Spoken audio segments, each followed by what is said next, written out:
அஸ்ஸலாமு அலைக்கும் வரஹ்மத்துல்லாஹி வபரகாத்துஹு. ஒரு நிமிஷம் எல்லாரும் கவனமா கேளுங்க.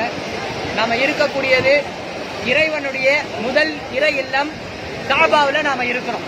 சரிங்களா? இறைவன் நம்மளுக்கு ஒரு மிகப்பெரிய ஒரு வாய்ப்பை கொடுத்து இந்த இடத்துல அமர செய்திருக்கிறான். இந்த இடத்துல நம்ம நிறைய விஷயங்களுக்காக இறைவனிடத்துல பிரார்த்தனை செய்யறோம். அப்படி பிரார்த்தனை செய்யக்கூடிய நேரத்துல ஒரு விஷயத்தை நாம தெரிந்து கொள்ளணும். சரிங்களா? இன்றைக்கு காஷ்மீர்ல புல்வாமா என்று சொல்லக்கூடிய இடத்துல 40 நம் நாட்டுடைய ராணுவ வீரர்கள் ஒரு மிகப்பெரிய ஒரு வெடியுகத்துல கொலை செய்யப்பட்டிருக்காங்க, உயிர் தியாகம் செஞ்சிருக்காங்க. சரியா? இஸ்லாம் மார்க்கம் என்பது அல்லாஹ் திருமறை குர்ஆன்ல தெளிவா சொல்லிட்டான். ஒரு மனிதரை வாழ வைத்தவர் எல்லா மனிதர்களையும் வாழ வைத்தவர் போல அவர். அதே போன்று ஒரு மனிதன், ஒரு முஸ்லீம் அநியாயம் யாருக்காவது அநியாயமாக கொலை செய்து விட்டால் அவன் ஒரு கூட்டத்தையே, ஒரு கௌமையே கொலை செய்தது என்று சொல்றாங்க. இஸ்லாம் மார்க்கம் எந்த ஒரு நேரத்திலும் தீவிரவாதத்தை ஆதரிக்கக்கூடிய மார்க்கம் கிடையாது.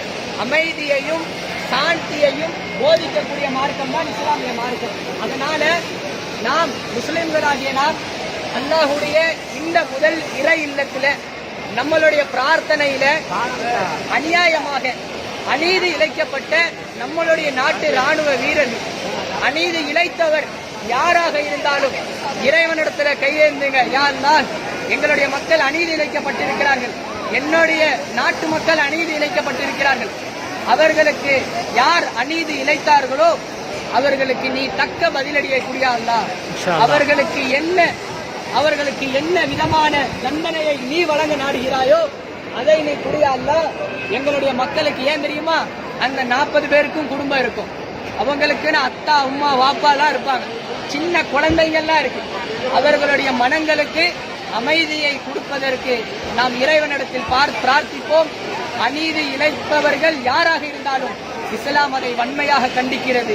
இஸ்லாம் அமைதியை பரப்பக்கூடிய மார்க்கம் என்பதை இறைவனுடைய முதல் இல்லமான இந்த காபாவிலிருந்து நாம் இறைவனிடத்தில் பிரார்த்தனை செய்வோம். உங்களுடைய பிரார்த்தனையில் நம் நாட்டு ராணுவ வீரர்களையும் அவர்களுடைய குடும்பத்தாருக்கு மன அமைதியையும் இறைவன் தர வேண்டும் என்ற துஆவையும் செய்யுங்க.